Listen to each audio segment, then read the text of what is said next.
with. Now looking at the SPD-20, a couple of features about the SPD-20, there's 700 sounds built into the SPD-20. There's 8 velocity-sensitive pads that are on the front. It does have digital effects with reverb, delay, chorus, and flanging. And if you look at the back panel, it's got a couple unique features as well. Of course, we have our audio outputs, and there's a headphone output, and there's MIDI in and out. So again, like the Hansonic, anything I play can be recorded by a sequencer.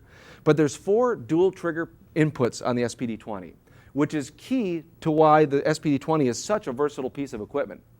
First of which, those 4 dual trigger inputs, I can connect pads and pedals much like I've got here, creating a small electronic drum set.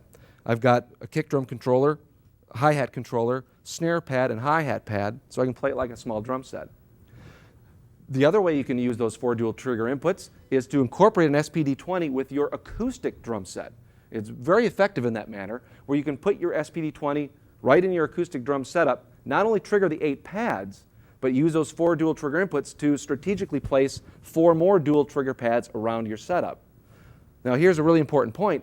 Those 4 dual trigger inputs will also give you the capability to trigger your acoustic drums. So you can put acoustic drum triggers on your acoustic drums and trigger the sounds inside the SPD-20. And you can do a combination. A very popular one is using the 4 inputs, having 2 inputs to trigger kick and snare, and the other 2 dual trigger inputs to have 2 more pads placed around your drum setup. So SPD-20 is an extremely versatile piece, and it's great.